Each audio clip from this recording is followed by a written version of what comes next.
안녕하세요. 조진영 목사입니다. 여러분, 우리가 예수님을 믿고 그리스도인이 되고 나서 성경의 내용을 알아가는 방법이 보통 크게 두 가지인 것 같아요. 하나는 예배 시간에 목사님의 설교를 통해서 성경의 내용을 이해하는 것이고요. 다른 하나는 내가 성경을 읽어가면서 그 내용을 이해하는 것이죠. 매일 조금씩 나눠서 큐티를 하든 성경 통독을 하든 하는 거예요.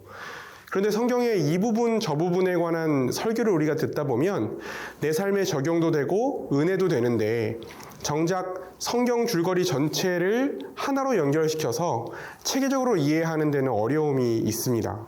그러니까 부분은 알고 있는데 서로 연결이 잘 안 되는 거죠. 그러다 보니까 혼자 성경을 읽어 나가기가 쉽지 않아요. 간혹 가다가 혼자 성경을 정말 많이 읽으신 분들의 경우에는 성경의 대략적인 내용을 이해하고 계신 분들도 있어요. 성경에 나온 이스라엘의 역사라든지 여러 사건들의 순서를 어느 정도 정리하고 계신 거죠. 이것만 해도 사실 대단하죠. 그런데 이 사건들이 왜 기록되었는지, 또 이 사건들이 어떤 주제로 연결되어 있는지 그 신학적인 흐름을 모르면 이 사건 다음에 저 사건이 나온다는 건 아는데 그 둘을 의미 있게 연결시켜서 읽기는 어려운 그런 상황이 생기기도 합니다. 그래서 오늘 영상에서는 구약성경 전체의 이야기를 한번 요약해서 정리할 뿐만 아니라 성경 전체를 하나의 주제를 가지고 그 맥락을 이해할 수 있도록 체계적으로 정리해 드리도록 하겠습니다. 집중해서 끝까지 따라오시면 구약성경 전체를 어느 정도 한눈에 보실 수 있는 안목이 생길 겁니다. 이 시간에 구약성경을 하나님 나라라는 주제로 정리하려고 하는데요. 사실 구약성경에서 하나님 나라라는 표현은 직접적으로 나오진 않습니다. 하나님 나라가 성경에서 가장 먼저 등장하는 것은 예수 그리스도께서 마가복음에서 때가 찼고 하나님 나라가 가까이 왔으니 회개하고 복음을 믿어라 이렇게 선포하시고 복음을 전하시면서 이제 복음서가 시작되죠. 이 하나님 나라가 예수님의 메시지의 핵심이에요. 그런데 구약성경에 하나님 나라라는 표현이 나오진 않지만 구약성경이나 신약성경이나 모두 하나님 나라와 예수 그리스도라는 주제를 말하고 있습니다. 그럼 하나님 나라, 영어로 Kingdom of God, 이게 뭘까요? 하나님 나라는 쉽게 말해서 하나님이 왕으로서 주권을 가지고 다스리는 나라가 하나님 나라입니다. 그러니까 통치권을 가지고 다스리시는 왕이신 하나님과 그 통치에 순종하는 하나님의 백성이 있으면 하나님 나라라고 할 수 있어요. 구약성경의 창세기는 하나님이 이 세상을 창조하시는 것으로부터 시작하잖아요. 그러니까 창세기를 잘 살펴보면 하나님이 이 세상을 창조하실 때 하나님 나라로 창조하셨다는 걸 알 수 있습니다. 왕이신 하나님이 천지를 창조하시고 그의 백성인, 처음 백성이었던 아담과 하와가 하나님 나라의 영토인 에덴 동산에서 왕이신 하나님의 통치를 받는 모습, 그 하나님 나라를 하나님께서 처음 창조하신 것으로부터 하나님 나라가 시작되는 겁니다. 그런데 그 아담과 하와가 왕이신 하나님의 통치를 거부하고 불순종해서 그 하나님의 통치, 하나님 나라가 훼손되고 말았어요. 성경은 하나님께서 그 훼손된 하나님 나라를 회복시키시고 다시 하나님의 백성을 온전히 세우시겠다는 구원을 약속하시고 그 약속을 이루어가는 과정을 보여주는 책입니다. 창세기로 돌아가서 다시 자세히 한번 살펴볼까요? 하나님이 태초에 천지를 창조하셨잖아요. 하나님은 창조주이실 뿐만 아니라 아까 이야기한 것처럼 모든 피조물을 지키시고 다스리시는 통치자, 왕이세요. 주님이시죠. 그리고 하나님께서는 사람을 하나님의 형상대로 창조하셨는데 그 사람에게 복을 주셔서 바다의 물고기와 하늘의 새와 가축과 온 땅과 땅에 기는 모든 것을 다스리라 이렇게 명령하셨어요. 그러니까 하나님께서 하나님의 형상대로 지은 사람을 하나님을 대리해서 이 세상을 통치할 대리통치자, 왕 같은 존재로 세우신 것이죠.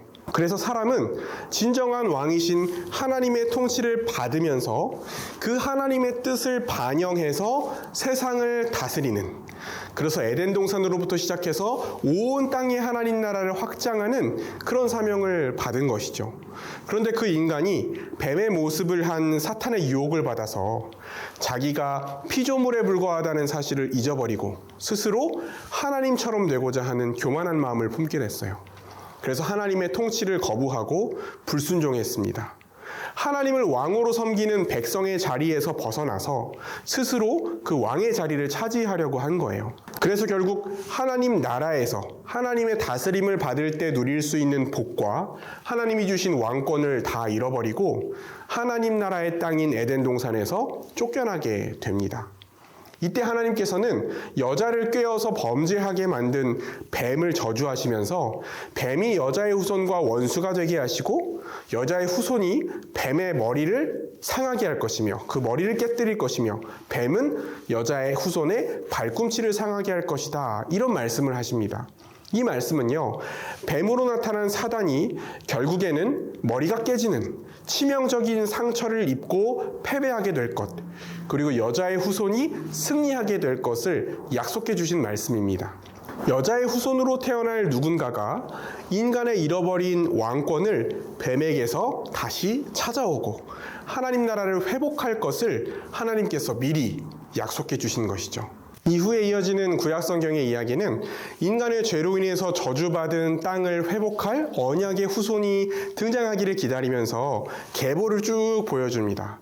그리고 그 계보의 끝에서 창세기 12장에 보면 여호와께서 아브람이라는 사람을 부르셔서 그 아브람에게 내가 보여주는 땅으로 가라 이렇게 명령하세요. 그리고 그 아브람이 큰 민족을 이루게 하실 것이고 그의 이름을 크게 하실 것이고 그 자손에게 땅을 주실 것이고 그로 인해 땅의 모든 족속이 복을 얻을 것이라고 약속하십니다. 이 아브람의 후손은 후에 이스라엘 민족이 되죠. 그리고 이 이스라엘의 존재 목적은 이 온 세계를 하나님 나라로 회복시키는 것, 그게 이들의 목적이 됩니다. 이후에 아브라함의 손자 야곱의 자손들, 그러니까 이스라엘 민족은 여호와께서 창세기 15장에서 약속하신 대로 이방 땅인 애굽에서 이방인으로 살면서 큰 민족을 이루게 돼요. 그리고 400년 동안 괴롭힘을 당하다가 애굽의 10가지 재앙 그리고 유월절 사건을 통해서 애굽으로부터 나와서 하나님 나라가 세워질 약속의 땅인 가나안으로 하나님께서 아브라함에게 약속하신 그 땅으로 다시 향하게 됩니다. 이스라엘 민족은 가나안 땅으로 향하던 중에 시내산에서 여호와 하나님과 언약을 맺습니다. 여호와께서는 모세에게 세계가 다 내게 속하였으니 너희가 내 말을 잘 듣고 내 언약을 지키면 너희는 모든 민족 중에서 내 소유가 되겠고 너희가 내게 대하여 제사장 나라가 되며 거룩한 백성이 되리라 이렇게 말씀하셨습니다. 그러니까 여호와께서 이스라엘 백성들과 맺으신 언약은 이스라엘이 하나님의 뜻인 율법에 순종할 때 왕이신 하나님의 통치를 받을 때 그들이 온 민족을 대신해서 하나님을 섬기고 하나님을 대신해서 열방을 섬기는 거룩한 제사장이자 왕의 역할을 하는 나라로 하나님께서 구별해서 세우시겠다 그렇게 말씀하신 겁니다. 제사장 나라라는 말은 하나님과 다른 모든 민족, 다른 모든 나라 사이를 중재하고 연결시켜서 하나님과의 관계를 회복시키고 모든 민족이 왕이신 하나님의 다스림 아래에서 하나님 나라의 복을 받도록 하는 그런 역할을 의미해요. 그리고 하나님께서는 이스라엘과의 언약을 맺으신 후에 그들 가운데 함께 하시고 임재하시고 그들을 다스리시기 위해서 성막을 짓게 하십니다. 이스라엘 백성들을 애굽으로부터 이끌어냈던 지도자 모세가 죽은 후에 그 모세를 이어서 여호수아가 이스라엘의 지도자가 되었고 여호수아가 지도자가 되었던 그때에 이스라엘 백성은 하나님이 약속하신 언약의 땅 이스라엘 백성이 하나님이 주신 율법에 순종하면서 하나님의 통치를 받고 하나님 나라를 이루어갈 그 가나안 땅에 들어가게 됩니다. 그런데 그 하나님의 은혜와 능력으로 가나안 땅에 들어가게 된 이스라엘 백성들은 여전히 하나님을 왕으로 인정하지 않고 자기 소견에 옳은 대로 자신들 눈에 좋은 대로 마음대로 행하면서 살았습니다. 이스라엘 백성 가운데 우상 숭배와 불순종의 죄악이 가득했어요. 그리고 이스라엘은 하나님을 왕으로 모시면서 살아가는 것이 아니라 다른 나라들처럼 전쟁에 앞서 싸우고 자신들을 다스릴 인간 왕을 세워달라고 요구했어요. 이스라엘 백성들이 왕을 요구한 목적은 잘못된 것이었지만 하나님은 큰 하나님의 구원 계획 아래에서 이스라엘에게 왕을 허락하셨습니다. 그리고 이스라엘은 이제 왕정 국가가 되었어요. 그런데 독특한 왕정 국가입니다. 인간 왕이 자기 마음대로 백성들을 다스리는 것이 아니라 그 인간 왕도 참된 왕이신 진정한 왕이신 하나님의 통치를 받고 하나님이 기름 부으신 왕을 통해서 진정한 왕이신 하나님의 통치가 그 백성들에게 이루어지는 그런 왕정 국가를 만들게 되었습니다. 하지만 이스라엘의 첫 번째 왕이었던 사울은 그 하나님을 왕으로 인정하고 순종하는 왕이 아니었어요. 자기 마음대로 백성들을 다스리려고 했고 결국에는 하나님께 버림을 받았습니다. 그리고 하나님은 마음에 합한 왕인 다윗을 왕으로 세우셨어요. 다윗은 여호와의 왕 되심을 인정하고 순종했고 이스라엘은 그 다윗의 통치 아래에서 번영을 맞이하게 됐습니다. 하나님이 복을 주신 것이죠. 그리고 다윗은 하나님의 성전을 짓고자 했어요. 그런데 하나님께서는 오히려 하나님이 다윗을 위하여 집을 지어주시겠다 이렇게 말씀하셨어요. 하나님께서 다윗이 하나님의 아들이 되게 하시고 하나님이 그의 아버지가 되겠다 그렇게 말씀하시고 다윗의 몸에서 날 씨 그의 후손을 세워서 그의 나라와 그의 왕위를 영원히 견고하게 하시겠다 이렇게 약속하셨습니다.